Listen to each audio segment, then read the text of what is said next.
En el capítulo 5 y vamos a poner este tiempo en las manos del Señor. Señor, te damos gracias porque tú nos has traído, Señor. Eres tú quien pone en nosotros el querer y el hacer para tu beneplácito. Señor, y el anhelo de nuestro corazón es escuchar tu palabra, Señor. Queremos escucharte hablando a nuestro corazón, a nuestra vida. Señor, pero comprendemos que no podemos entender tu palabra si no es por medio de tu Espíritu. Por eso cada semana, cada vez que leemos la Biblia, Señor, te pedimos que tu Espíritu Santo nos ilumine el entendimiento para que podamos comprenderla, que podamos entender la aplicación que tiene para nosotros, Señor, y que podamos tener la disposición, la voluntad para vivir conforme a ella, Señor. Háblanos en esta mañana, Señor, por medio de tu Espíritu, a través de tu palabra, y que tú seas glorificado, Señor, por medio de la exposición de tu santa, inerrante, infalible palabra, en el nombre de nuestro Señor Jesucristo. Amén. Amén. El pecado de Adán y Eva tuvo un impacto tan profundo en toda la humanidad que a su descendencia nos convirtió en enemigos de Dios y en reos de muerte, sentenciados a muerte. 1 Corintios 15, versículos 21 y 22 nos dice que la muerte entró por un hombre. De tal manera que en Adán todos mueren. Romanos 5:12 también recalca que el pecado entró en el mundo por medio de un hombre, y por medio del pecado la muerte, y luego añade que la muerte se extendió a todos los hombres, por cuanto todos pecaron. Y Efesios 2:3 afirma que mientras nosotros vivíamos satisfaciendo los deseos de la carne y de la mente, éramos por naturaleza hijos de ira, lo mismo que todos los demás. Pero Dios, que es rico en misericordia, en lugar de abandonar a la humanidad para ser condenada al infierno de fuego eterno que merecíamos toda la descendencia de Adán y Eva, en lugar de hacer eso, prometió en Génesis 3:15 que Él iba a levantar de la descendencia de la mujer, iba a levantar a un varón, el cual le aplastaría la cabeza a Satanás a fin de librarnos a nosotros del castigo que nosotros merecíamos, y a fin de rescatarnos de la esclavitud al pecado bajo la cual quedamos juntamente con Adán y Eva. Más tarde, en Génesis 22:18, el Señor le dijo a Abraham que, hablando precisamente de ese mismo descendiente, su simiente, le dijo: en tu simiente serán bendecidas todas las naciones de la tierra. Así que no solamente iba a ser para el pueblo de Abraham, para la descendencia de Abraham, sino que a través de ese descendiente, esa bendición se iba a extender a todas las naciones de la tierra. Siglos después, en el Salmo 89, versículos 3 y 4, el Señor le dijo a David: yo he hecho un pacto con mi escogido. He jurado a David mi siervo, estableceré tu descendencia para siempre y edificaré tu trono por todas las generaciones. Dios estaba prometiendo de esa misma simiente que no solamente venía de Eva, no solamente vendría de Abraham, vendría de David. Y más tarde en Isaías 7:14, hablando de ese descendiente nuevamente, el Señor anunció que una virgen concebiría y que daría a luz un hijo, y le pondrían por nombre Emmanuel. Y añadió en capítulo 9, versículo 6, que ese niño sería llamado Admirable Consejero, Dios Poderoso, Padre Eterno, Príncipe de Paz. Y en versículo 7 añade que el aumento de su soberanía y de la paz no tendrán fin sobre el trono de David y sobre su reino, para afianzarlo y sostenerlo con el derecho y la justicia desde entonces y para siempre. Esa era la promesa. Pero como recordarán por boca de Miqueas, el Señor reprendió severamente al pueblo de Judá, anunciando que Él traería juicio sobre ellos a causa de su rebelde desobediencia y de su falta de arrepentimiento. Lejos de que el pueblo de Israel viviera en la expectativa de aquel que vendría a salvarlos, ellos vivieron cada quien en su propio camino. Ellos decidieron seguir los deseos de su carne y los deseos de su mente en lugar de someterse y seguir lo que Dios les había enseñado en su santa palabra. Y entonces el Señor les advirtió que traería sobre ellos una dolorosa disciplina, pero que luego, en los últimos días, Él traería salvación y traería restauración para Israel por medio de un rey. Esa salvación y esa restauración vendrían por medio de un rey que abriría brecha, dice, lo leímos en Miqueas, que abriría brecha y como un pastor iría delante de su rebaño y su rebaño le seguiría y que Él lo libraría de la mano de sus enemigos. Y ahora en Miqueas capítulo 5 el Señor nos vuelve a hablar de ese rey, porque el centro de la promesa es ese rey glorioso, es ese rey único, es ese rey exaltado. Y en capítulo 5 nos vuelve a hablar de este rey, del hijo de David, por medio del cual traería la salvación de su pueblo. Y podemos dividir el contenido de este pasaje en dos partes. En primer lugar, la promesa del rey eterno. Y en segundo lugar, el reinado del rey eterno. La promesa del rey eterno y el reinado del rey eterno. Comenzamos entonces con la promesa. Observa cómo el pasaje comienza como una continuación. Debemos recordar siempre que el Antiguo Testamento y el Nuevo Testamento no fueron escritos en capítulos. Eso se añadieron muchos siglos después. Y aquí entonces Miqueas está continuando en el capítulo 5 con el capítulo 4, en donde en el versículo 13 del capítulo 4 nos ha hablado acerca de la hija de Sión, refiriéndose a Jerusalén. Y ahora nos dice: reúne ahora tus tropas, hija de guerreros, han puesto sitio contra nosotros, con una vara herirán en la mejilla al juez de Israel. El Señor entonces sigue hablando acerca de la hija de Sión. Es esta misma hija de guerreros o hija de tropas. El Señor está hablando acerca de Jerusalén. Y el Señor les está diciendo a su pueblo que ellos se reunirían para enfrentar la calamidad que estaba a punto de caer sobre ellos por medio del ataque de un ejército extranjero. La Nueva Versión Internacional lo traduce como: reagrupa tus tropas, ciudad guerrera. Ellos debían entonces agruparse porque iba a venir un ejército sobre ellos, iba a sitiar la ciudad de Jerusalén. Y lo más seguro es que el Señor se estaba refiriendo al ataque de los ejércitos de Babilonia. El texto añade que los ejércitos de Babilonia con una vara herirán en la mejilla al juez de Israel. Por eso sabemos que de los dos ejércitos que fueron una mayor amenaza para Judá, uno fue Asiria, pero ellos no conquistaron Jerusalén. El otro fue Babilonia, ellos sí conquistaron Jerusalén. Y ellos sí golpearon la mejilla del rey de Judá. Los asirios no lo hicieron. Por eso pensamos que lo más seguro es que está hablando acerca de los ejércitos de Babilonia, los cuales cuando iban a llegar, iban a invadir Jerusalén, sus ejércitos no iban a poder hacerles frente. Y nos dice allí: van a herir la mejilla del juez de Israel. Esa palabra juez de Israel también puede referirse a un gobernante. Esa palabra juez también se traduce como un gobernante. Por lo tanto, lo más probable es que se está refiriendo al rey que estaría en el trono de Judá cuando los babilonios llegaran. Ese rey se llamó Sedequías.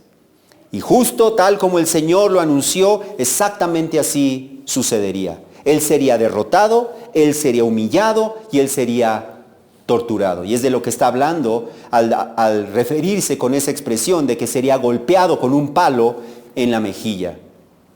Así sucedió, cerca de 110 años después de las palabras de Miqueas. No fue inmediato.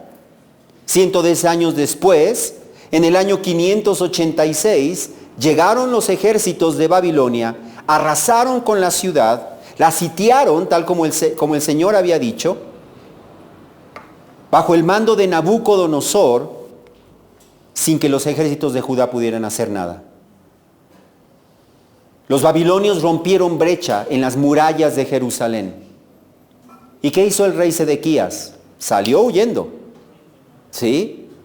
Salió huyendo, juntamente con su familia, con sus hijos. Sin embargo, ellos fueron capturados por los ejércitos del rey Nabucodonosor y fueron traídos delante del rey de Babilonia, el cual ordenó que degollaran a los hijos de Sedequías delante de su vista y que después le sacaran los ojos al rey Sedequías. De esta manera el Señor cumpliría la advertencia que Él había hecho a través de Isaías, que Él había hecho a través de Miqueas, de que Él traería disciplina sobre ellos a causa de su obstinada desobediencia. Recuerden que esta disciplina no es porque el Señor está buscando a quien destruir, no. Fue a causa de su rebelde disciplina. El Señor les hablaba y no hacían caso. El Señor les habló y no hicieron caso. El Señor les volvió a hablar y ellos no hicieron caso y el Señor les dijo, voy a traer disciplina. Y Él cumpliría su palabra en el año 586. Y lo mismo sigue diciéndonos hoy en día a nosotros. En la iglesia se nos olvida que el mismo Dios del Antiguo Testamento es el mismo Dios del Nuevo Testamento. Y su santidad y su justicia no han disminuido. Y pensamos, esas cosas son del Antiguo Testamento, como que ese Dios era muy bárbaro. No, ese Dios era santo y sigue siendo santo, porque Él es inmutable, Él no cambia. Y en el Nuevo Testamento nos dice, en el libro de Hebreos, en el capítulo 12, versículos 6 y 7, que el Señor al que ama, disciplina. ¿A quién? Al que ama. ¿Por qué disciplina el Señor? Por amor. Por amor. Porque si el Señor nos deja seguir, si somos hijos suyos, y el Señor nos deja seguir por nuestro propio camino, como nosotros queramos, Él va a tener que ejecutarnos al final, enviándonos al infierno de fuego. Entonces, ¿qué es lo que hace cuando nosotros no entendemos? Él nos disciplina. ¿Y cómo lo hace? Él nos azota. Eso habla de algo doloroso. Y no nos gusta. Pero el Señor promete traer adversidades y sufrimientos y carencias y tantas cosas para que nosotros nos volvamos a la obediencia de manera que podamos disfrutar de las bendiciones que se encuentran en el camino de la obediencia. Él dice que Él al que ama disciplina y azota a todo el que recibe por hijo. ¿Es para qué? Para su corrección que sufren. ¿Te das cuenta? Es para su corrección. Es lo mismo que hizo con Israel. No era para acabar por completo con Israel, era para su corrección. Y nos dice enseguida, Dios nos trata como hijos. Y en versículo 10 añade que Él nos disciplina para nuestro bien, para que participemos de su santidad. Es buena su disciplina, es amorosa su disciplina. Su disciplina nos lleva entonces al arrepentimiento, nos lleva a recapacitar y decir, no quiero este camino es doloroso, el camino de la desobediencia será doloroso. Y ya les ha dicho a través de Miqueas esto, que su desobediencia trae destrucción dolorosa.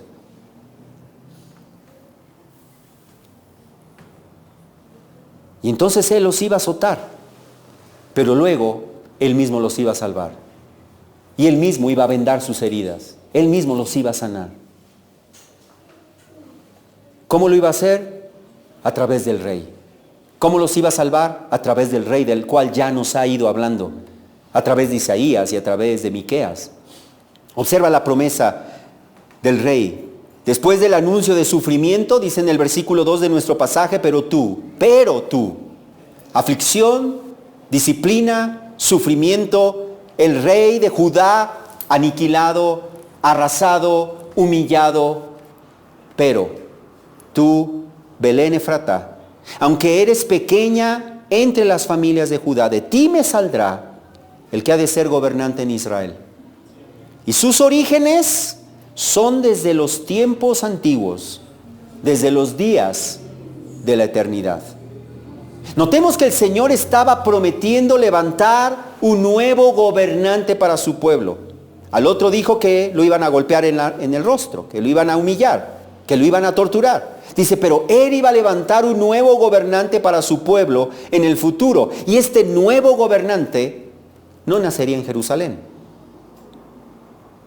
sino en la pequeña ciudad de Belén, insignificante entre todas las ciudades de Judá. Pero en esa ciudad, en esa pequeña ciudad, en la misma que había nacido, ¿quién? El rey David. En la misma ciudad que había nacido el rey David. Y de esta manera entonces el Señor estaba empezando a conectar los puntos. Estaba empezando a conectar este nuevo gobernante con David. Porque este nuevo gobernante, este nuevo David, no solamente nacería en el mismo lugar de David, sino que además sería descendiente de David. Porque eso es lo que el Señor había prometido. Recordarán ustedes en el segundo libro de Samuel, en capítulo 7, en versículos 12 y 13, le prometió a David lo siguiente: cuando tus días se cumplan y reposes con tus padres, levantaré a tu descendiente después de ti, el cual saldrá de tus entrañas, y estableceré su reino. Él edificará casa a mi nombre, y yo estableceré el trono de su reino para siempre. Esa era la promesa. Así que nos está hablando no de otro rey, nos está hablando del Mesías, de la descendencia de David, que nacería en la misma ciudad de David, un nuevo David. Y por eso, cuando Jesús nació, y los sabios del oriente llegaron a la ciudad de Jerusalén preguntando por el rey de los judíos que había nacido, Herodes se turbó, y toda Jerusalén con él. Y entonces él mandó preguntarles a los principales sacerdotes y a los escribas dónde debía nacer el Mesías. ¿Y qué le respondieron ellos? En Belén de Judea, porque así lo había anunciado el profeta Miqueas. ¿Cómo hizo Dios? Porque José y María no vivían en Belén. Ellos vivían en Nazaret. Pero la promesa era que él nacería en Belén. ¿Cómo hizo que terminaran en Belén para cumplir su promesa? De manera circunstancial, porque Dios gobierna todas las circunstancias soberanamente. Él hizo que un gobernante pagano decretara un censo en el que todos los israelitas tenían que viajar a su ciudad de origen. Y entonces José, siendo de la descendencia de David, a fuerzas tuvo que terminar en Belén. Y a fuerzas su hijo nació en Belén, tal como Dios lo había prometido, anunciado por medio de Miqueas. Pero este nuevo rey, fíjate bien, este nuevo rey no sería un rey como cualquiera de los otros. Recordemos que Judá tuvo ¿cuántos reyes? 20 reyes. Judá tuvo 20 reyes de la descendencia davídica. Pero este rey sería especial. No sería meramente un rey humano. Este rey sería único, ya que nos dice ahí el pasaje que sus orígenes son desde tiempos antiguos, desde los días de la eternidad. Aunque la Nueva Versión Internacional traduce esa expresión, los días de la eternidad, como los días de antaño, sin embargo la palabra hebrea se traduce como la eternidad en aproximadamente 110 a 150 veces en el Antiguo Testamento. Y además no debemos olvidar que en Isaías 9:7 nos dice que uno de los títulos de ese futuro Mesías de la descendencia de David sería precisamente Padre Eterno. Padre Eterno. Eso nos demuestra que el rey prometido no sería plenamente humano, solamente plenamente humano. Sería humano, por supuesto que sí. Pero no solamente sería humano, sino que también sería plenamente divino, porque solamente Dios es eterno. Y si este descendiente de David, sus orígenes son desde la eternidad, significa necesariamente, porque no hay otro otro ser eterno más que Dios, significa que Él es Dios. Él es el Dios eterno. Solamente Dios es eterno. Génesis 21:33 nos dice que Yahvé es el Dios eterno. Yahvé es el Dios eterno. No hay otro eterno fuera de Él. Todo lo demás ha sido creado, pero Él, antes de que el tiempo fuera creado, Él ya existía. Él creó el tiempo. Su eternidad significa no solamente que Él siempre ha existido, sino significa que Él está fuera del tiempo, de los límites del tiempo. Así que entonces Él no tuvo un principio, no hubo un momento en el que Dios comenzó a existir. Dios ha existido desde siempre. Por lo tanto, si el rey que iba a nacer en Belén era desde los días de la eternidad, Él es Dios. Pero debemos tener mucho cuidado al decir eso. Porque no queremos decir, cuando decimos que Jesús es Dios, no queremos decir que Él es un segundo Dios. Es el mismo Dios. ¿Y cómo sabemos eso? Porque Deuteronomio 6:4 nos deja claro que Yahvé, nuestro Dios, uno es. Uno es. Así que Dios es uno. También Isaías 45:5 afirma, yo soy Yahvé y no hay ningún otro, Fuera de mí no hay Dios. Él es el único. Solamente hay un solo Dios. Pero desde el Antiguo Testamento el Señor mismo nos da evidencias de que aunque Él es un solo Dios, desde la eternidad, sin embargo, desde la eternidad ha existido como una pluralidad de personas, siendo un solo Dios. Un ejemplo de eso lo encontramos en Génesis 1:26.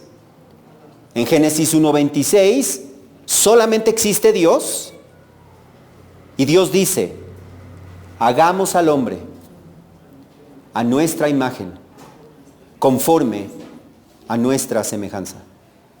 Notemos allí que Dios habla de sí mismo en plural. Hagamos nuestra imagen, nuestra semejanza. Está hablando en plural, siendo un solo Dios.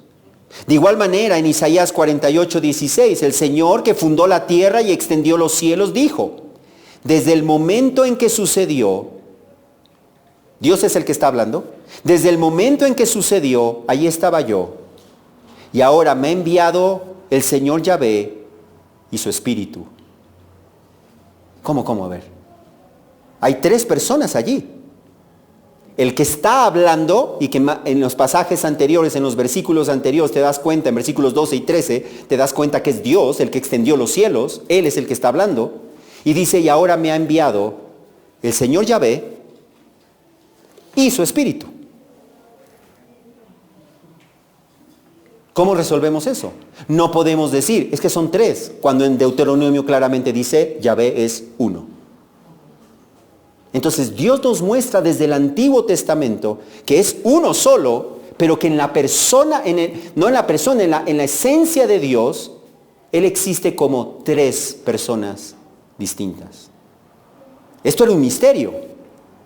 Y no es sino hasta el Nuevo Testamento en donde el Señor se revela más explícitamente como un solo Dios, pero que existe como tres personas, el Padre, el Hijo y el Espíritu Santo. Así que entonces hay tres personas allí, el Padre, el Hijo, el Espíritu Santo, y los tres son uno.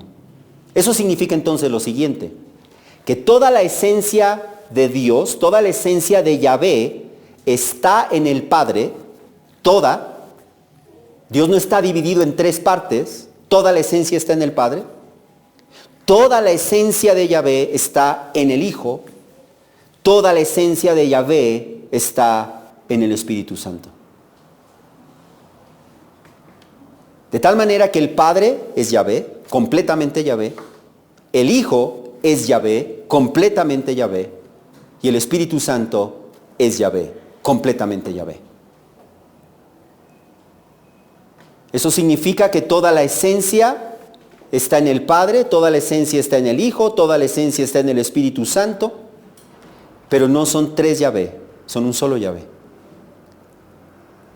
Tampoco el Padre, el Hijo y el Espíritu Santo son tres modos distintos, como si fueran tres máscaras distintas, en la que se presenta a veces como Padre, a veces como Hijo y a veces como Espíritu Santo. No, eso se llama modalismo y fue rechazado por la Iglesia desde los primeros siglos. Más bien, esta doctrina bíblica se conoce como la doctrina de la Trinidad. Es cierto, la Biblia no usa la palabra Trinidad, pero sí el concepto de lo que es la Trinidad. Es uno en esencia, tres en subsistencia. Un misterio. Una realidad que para nuestra mente es imposible entender. Yo he buscado leer a los mejores teólogos y todos concuerdan, es imposible entender cómo existe la Trinidad, porque nosotros no tenemos nada en la creación con lo cual podamos comparar eso. Nosotros somos seres unipersonales, pero Dios es un solo ser tripersonal. Es un misterio, pero así es, así nos los revela Él en la Escritura. Y el mismo David, fíjate bien, el mismo David reconoció que el rey prometido que vendría de su descendencia no solamente sería su descendiente, sino que era su Dios. En el Salmo 101, versículo 1, David dijo, dice Yahvé a mi Señor, siéntate a mi diestra hasta que ponga a tus enemigos por estrado de tus pies. Observa cómo David llama al Mesías mi Señor. Y lo distingue de Dios, del Padre. Nosotros hoy sabemos por el Nuevo Testamento que el otro, que Yahvé del que está hablando es el Padre. Lo distingue. Y en el Nuevo Testamento, de una manera ya explícita, afirma la eternidad de Jesús, diciendo que en el principio ya existía. O sea, nosotros somos seres temporales. Nosotros tenemos que imaginarnos un principio. Pero el Espíritu Santo nos dice, ok, imagínate el principio de todo. Hay el punto cero. Ok, dice, en ese principio el verbo ya existía. Eso significa Él es eterno. Él no tuvo principio. Y el verbo estaba con Dios. ¿Y el verbo qué? Era Dios. Él estaba en el principio con Dios. Y en el versículo 18 llama a Jesús el unigénito Dios que está en el seno del Padre. Pero el maravilloso y anhelado reino de este único y extraordinario rey no iba a venir en los tiempos de Miqueas, porque ellos estaban siendo desobedientes. Y entonces Él nos habla acerca de ese reino futuro, que vendría en el futuro. En primer lugar nos dice que ellos tendrían que esperar. Observa allí en el versículo 3. Por tanto, Él, cuando veas un pronombre Él, tienes que buscar el referente. ¿Quién es este Él? Este Él es el gobernante que va a reinar en Israel, es el Mesías. Él los abandonará hasta el tiempo en que dé a luz la que ha de dar a luz. En otras palabras, están viviendo en desobediencia, en disciplina. ¿Sabes qué va a hacer Dios? Va a esconder su rostro de ustedes. Él los va a abandonar y los va a dejar, los va a entregar en la mano de sus enemigos hasta el tiempo en que venga el rey prometido. Isaías 7:14 nos dice que el nacimiento de este rey sería en sí mismo una señal. El Señor mismo les dará una señal. Aquí la Virgen concebirá y dará a luz un hijo y llamarán su nombre Emmanuel. Y tal como el Señor lo prometió, así sucedió de manera literal, no espiritual, no alegórica. Así sucedió en el tiempo determinado por el Padre. El Mesías, el rey que había sido prometido, nació de una virgen, nació de la descendencia de David y nació en la ciudad de David, en Belén. Lucas 1, versículos 32 y 33 nos dice que cuando el ángel Gabriel anunció a María que sería la madre del Salvador, le dijo, este será grande y será llamado Hijo del Altísimo. Y el Señor Dios le dará el trono de su padre David, y reinará sobre la casa de Jacob para siempre, y su reino no tendrá fin. Más tarde, en versículos 68 al 75, Zacarías, el padre de Juan el Bautista, añadió: bendito sea el Señor Dios de Israel, porque nos ha visitado. Fíjate, hablando de este rey, que tal como Dios dijo, los había abandonado. Y ahora, dice Zacarías, nos ha visitado y ha traído redención para su pueblo, y nos ha levantado un cuerno de salvación en la casa de David su siervo, tal como lo anunció por boca de sus santos profetas desde los tiempos antiguos. Salvación de nuestros enemigos y de la mano de los que nos aborrecen, para mostrar misericordia a nuestros padres y para recordar su santo pacto, el juramento que hizo a nuestro padre Abraham, concedernos que, librados de la mano de nuestros enemigos, le sirvamos sin temor, en santidad y en justicia delante de él todos nuestros días.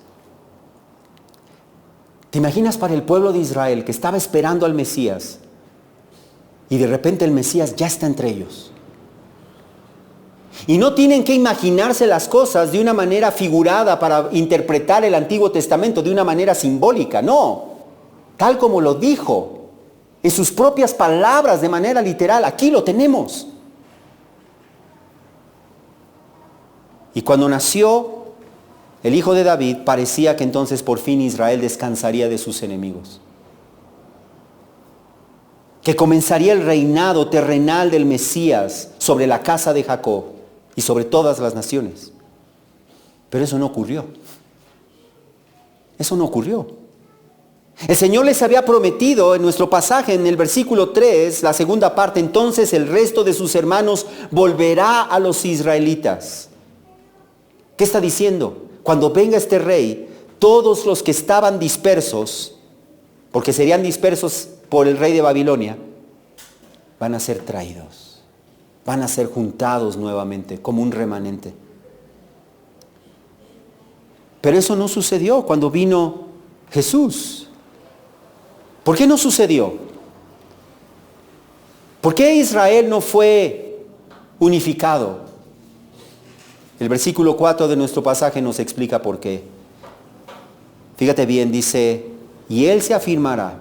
Y, es decir, lo que acaba de decir en el versículo 3 va a suceder juntamente con el versículo 4. Y él se afirmará. ¿Quién es él? Nuevamente, el referente, el Mesías, el gobernante. Él se afirmará y pastoreará su rebaño con el poder de Yahvé, con la majestad del nombre de Yahvé su Dios, y permanecerán, porque en aquel tiempo él será engrandecido hasta los confines de la tierra. Notemos allí la promesa de bendición para el pueblo de Israel, que se cumpliría cuando ese Rey eterno se afirmara y pastoreara su rebaño. Ese era el requisito, que ese Rey eterno iba a pastorear, iba a gobernar a su pueblo. Pero ¿qué sucedió cuando vino el Mesías? Juan 1:11 nos dice que vino a los suyos. ¿Y qué? Los suyos no lo recibieron. Lo rechazaron. Lo asesinaron. Por lo tanto, las promesas de unificación, de bendición, de prosperidad, de paz, quedaron en pausa. Quedaron en pausa hasta que el Rey venga por segunda vez y su pueblo lo reconozca como su Mesías. Y entonces él se afirmará y él pastoreará su rebaño. Entonces él los pastoreará con el poder de Yahvé y con la majestad del nombre de Yahvé, y será engrandecido hasta los confines de la tierra. Él se sentará en el trono de David y su reino será terrenal.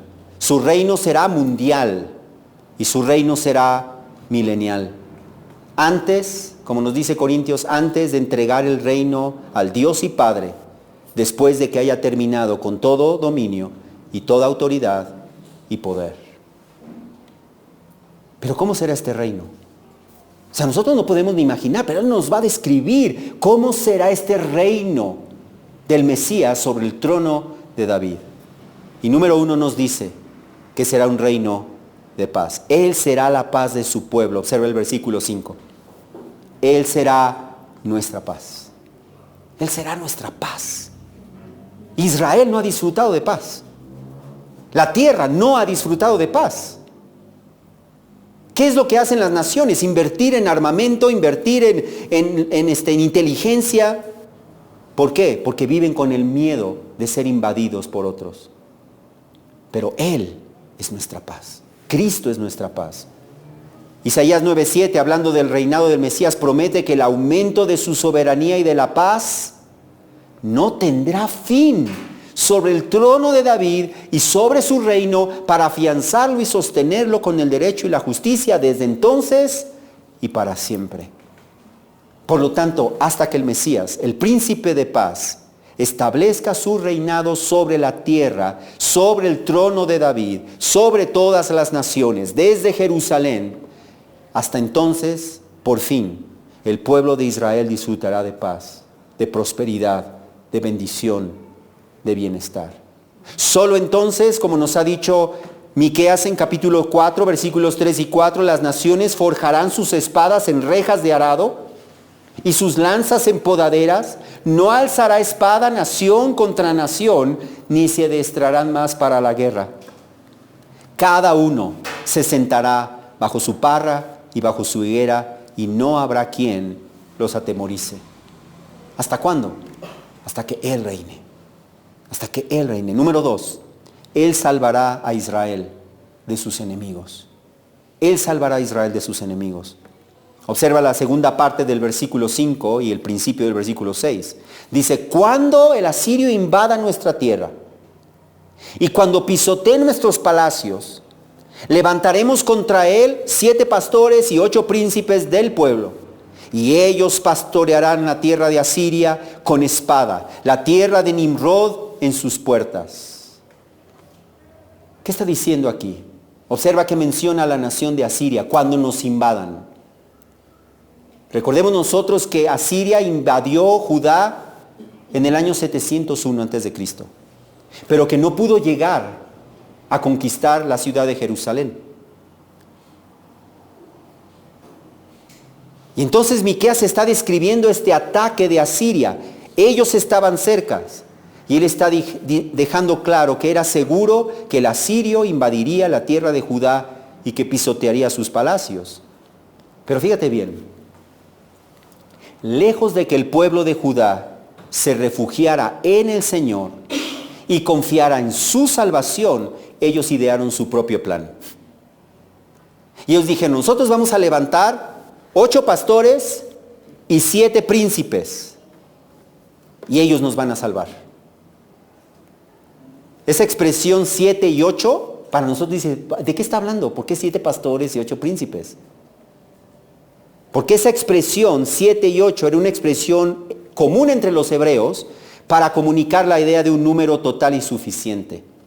Después puedes buscar tu Eclesiastés 11, versículo 2, en donde usa esa expresión, 7 y 8. Está hablando de un número total suficiente. Es una manera de decir todos los que necesitamos. Entonces ellos iban a levantar, dice, príncipes y pastores. En número completo, en número suficiente, para pastorear la tierra de Asiria con espada, la tierra de Nimrod en sus propias puertas. ¿Por qué la llama la tierra de Nimrod? Porque los asirios y los babilonios originalmente provienen de la descendencia de un hombre que tú puedes leer más tarde en Génesis, que se llamaba Nimrod. De tal manera que él está englobando y diciendo, no nada más los asirios, también los babilonios, que eran la segunda amenaza para el pueblo de Judá. Esto nos muestra entonces que en los tiempos de Miqueas, el pueblo de Judá aún se creía fuerte, aún se creía poderoso, aún se creía autosuficiente. ¿Y cuántas veces hay personas que el Señor les disciplina y dicen, no me importa, si perdí mi trabajo por la disciplina del Señor, pues busco otro? Y si pasa esto, no importa, yo me levanto solo. Es justamente esa actitud. En lugar de arrepentirse, en lugar de recapacitar, en lugar de rendirse al Señor. Eso es lo que estaban haciendo ellos. Pero observa cómo el versículo 6 deja claro que Él, nuevamente el referente, ¿quién es Él? el gobernante, el descendiente de David, el Mesías. Pero Él librará del asirio cuando invada nuestra tierra y pisotee nuestro territorio. No son nuestros príncipes, no son nuestros pastores, no son nuestros líderes, no es en nuestras propias fuerzas, con nuestra propia habilidad, con nuestros propios ejércitos. Es Él el que nos va a librar, porque eso es lo que Dios había prometido. Y tal como lo anunció, exactamente así sucedió. En el año 701, sin intervención humana, sin la fuerza del ejército de Judá, el Señor desde el cielo mató a 185,000 soldados del ejército asirio mientras dormían en su propio campamento en las afueras de Jerusalén, sin un dedo humano, sin una espada. Pues de la misma manera es lo que está diciendo aquí. Es el Mesías el que ha de salvar a su pueblo cuando Él venga por segunda vez. Él va a ser la salvación de su pueblo. No su propia fuerza, no su propia habilidad, no sus propios armamentos. Va a ser el Señor Dios. Característica número 3 de su reinado: Israel será una bendición para las naciones. Israel será una bendición para las naciones. Observe el versículo 7.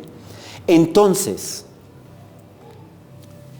el remanente de Jacob, en medio de muchos pueblos, observa que en el reinado del Mesías habrá muchos pueblos todavía, será como rocío que viene de Yahvé, como lluvias sobre la hierba que no esperan al hombre ni aguarda a los hijos de los hombres. Observa cómo cuando el rey Mesías regrese a establecer su reino sobre el trono de David, el remanente de Israel se volverá a él. Tal como el Espíritu Santo prometió en el Antiguo Testamento y en el Nuevo Testamento. De tal manera que el Israel étnico, el Israel nacional, será una bendición para todos los pueblos de la tierra. Porque eso es lo que Dios prometió y Dios tiene que cumplir lo que le dijo a Abraham. Ellos serán, fíjate bien cómo lo describe en términos poéticos, ellos serán como el rocío que viene de Yahvé. Israel va a ser como el rocío que viene de Yahvé, como lluvias sobre la hierba, en medio de muchos pueblos. Dios le dijo a Abraham en Génesis 12, engrandeceré tu nombre y serás bendición. Y en ti serán benditas todas las familias de la tierra. También en Isaías 60, versículos 2 y 3, el Señor le prometió a Jerusalén: sobre ti amanecerá Yahvé y sobre ti aparecerá su gloria, y acudirán las naciones a tu luz y los reyes al resplandor de tu amanecer. Dios va a restaurar a Jerusalén.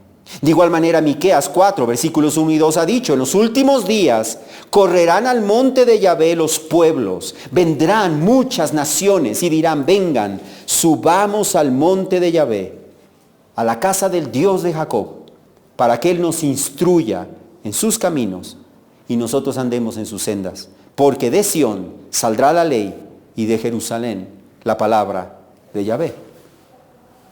Y lo mismo hace el Nuevo Testamento. En Romanos 11, versículo 12, hablando del Israel étnico y nacional, afirma que si su transgresión es riqueza para el mundo y su fracaso es riqueza para los gentiles, ¿cuánto más será su plenitud? ¿Cuánto más será su restauración? Bendición para las naciones. Pero a la misma vez, el versículo 8 y 9 de nuestro pasaje nos dice que será la derrota para sus enemigos. Observa en versículos 8 y 9.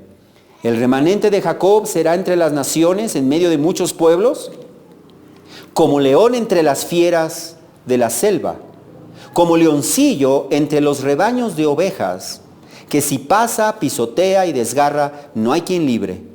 Se alzará tu mano contra tus adversarios y todos tus enemigos serán exterminados. Eso Dios le dijo desde Abraham. El Señor le dijo: a los que te maldigan, yo voy a maldecir.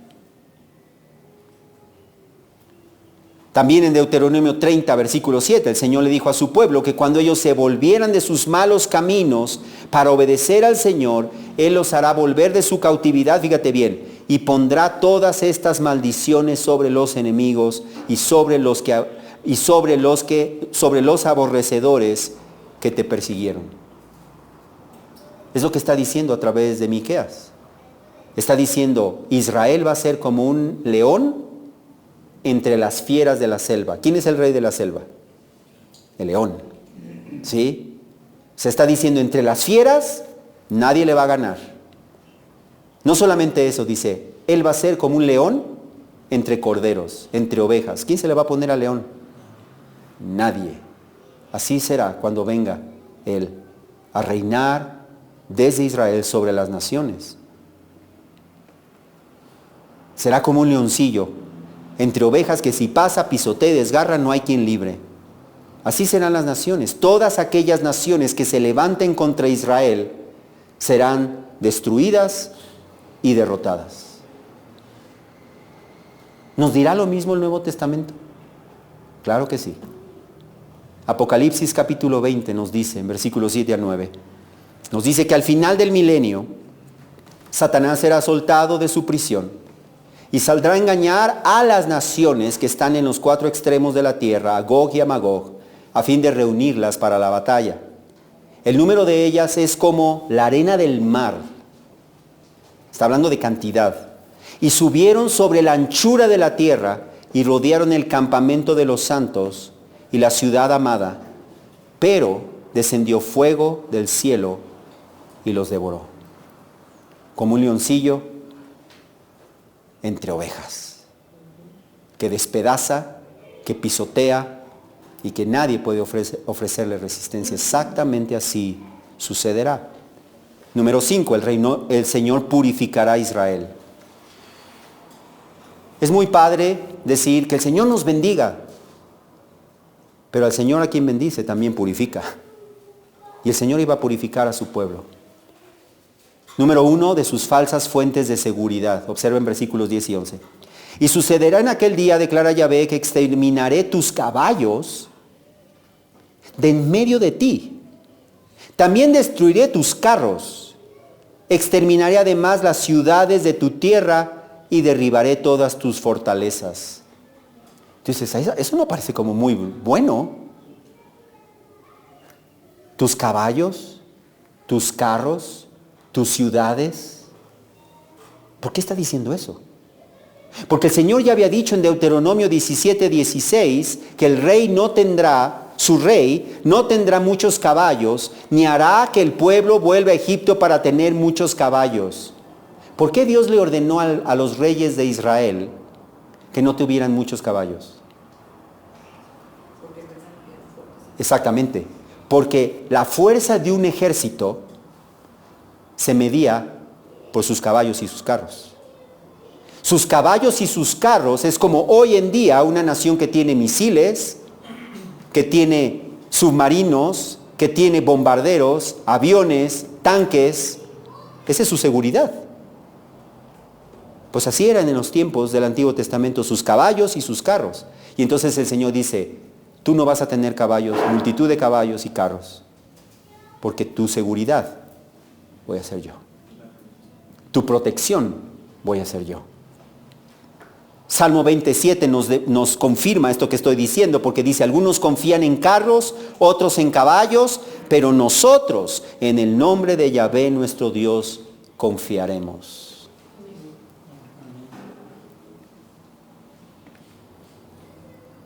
Dios iba a quitar entonces los caballos para llevar a su pueblo a confiar en Él. Nuestra seguridad, hermanos, no tiene que estar en nuestra cuenta bancaria. Eso se esfuma así. Nuestra seguridad no debe estar en nuestras posesiones. Nuestra seguridad debe estar puesta en el Señor. Señor, no importa qué pase, yo sé que tú eres fiel. Y tú vas a proveer para nosotros. ¿Hacemos nuestra parte? Claro que sí. Pero confiamos en Él. Número 2, el Señor no solamente iba a destruir sus caballos, nos dice que iba a destruir las ciudades. ¿Por qué las ciudades? Habla ahí de las ciudades. Y nos dice ahí en Deuteronomio 28:52 que a causa de su desobediencia Él traerá una nación que te pondrá sitio en todas tus ciudades hasta que tus muros altos y fortificados en los cuales tú confiabas caigan por toda tu tierra. La segunda confianza de las naciones eran sus ciudades fortificadas. Y entonces el Señor le dice, no vas a tener ni ejércitos ni ciudades fortificadas. ¿Pero cómo? Eso es como ser vulnerables. Yo voy a ser tu protección. Yo voy a ser tu defensor. De allí que entonces en Ezequiel 38:11 nos presenta a Israel en los últimos tiempos viviendo, fíjate bien, escucha esto, tranquilos, confiados, sin murallas, sin cerrojos ni puertas. Pero al final del milenio, cuando las naciones engañadas por Satanás suban con sus numerosos ejércitos contra Israel, rodeando el campamento de los santos y la ciudad amada, Dios va a cumplir eso.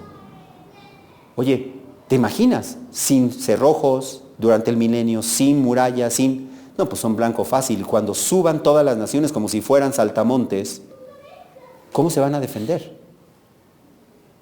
Y Apocalipsis nos dice, el Señor va a hacer descender fuego del cielo y los devorará a todos.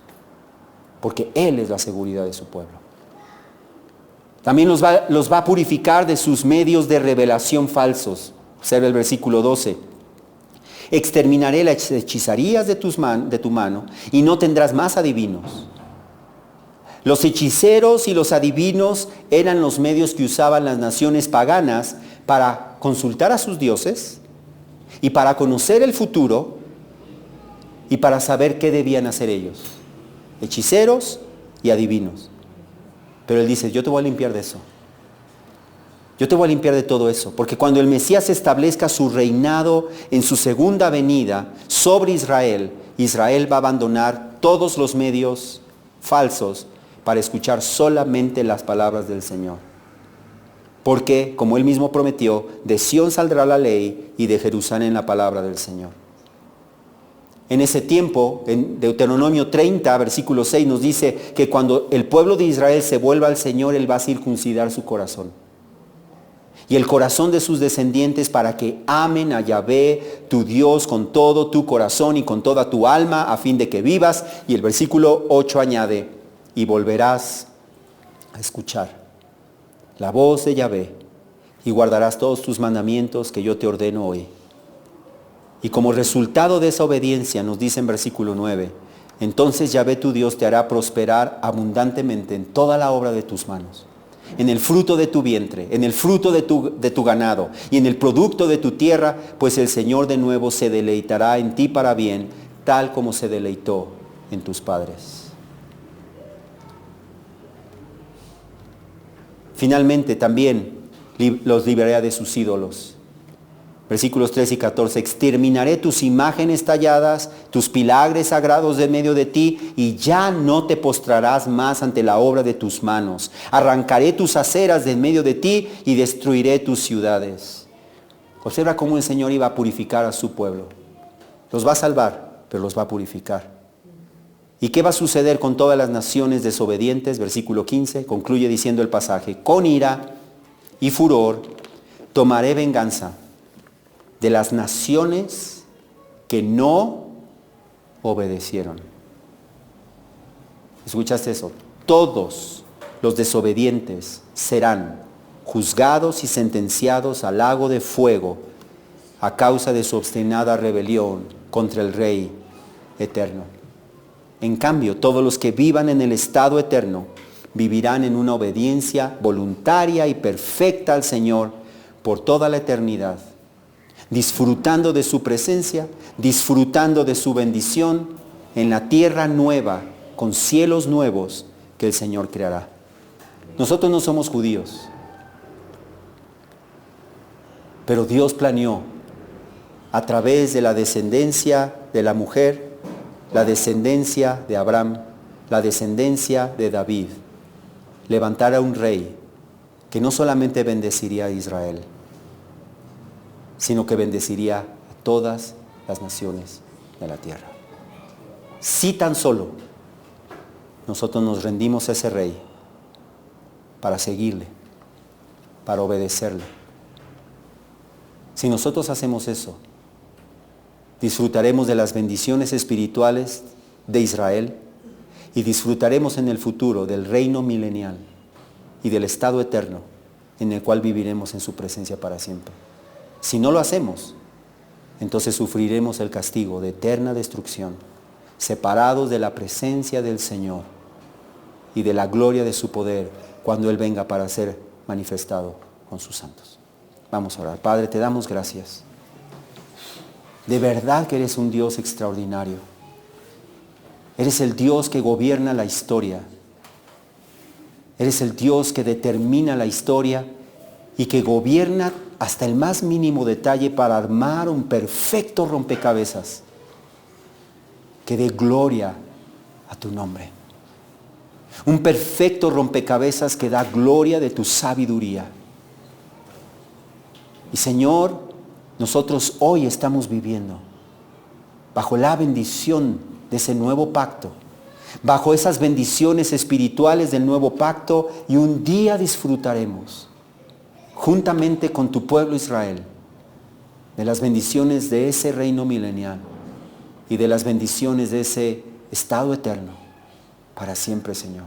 Gracias, porque aun cuando no éramos pueblo, en Cristo hemos venido a formar, junto con Israel, el remanente de Israel que cree en ti, hemos venido a formar un solo pueblo, el pueblo de Dios. Y te damos gracias por ese privilegio, Señor, incomparable, invaluable. Que lo valoremos, Señor, que nos sintamos orgullosos y que vivamos como luz para las naciones, Señor, siguiendo tu palabra. Te lo pedimos en el nombre de Jesús. Amén.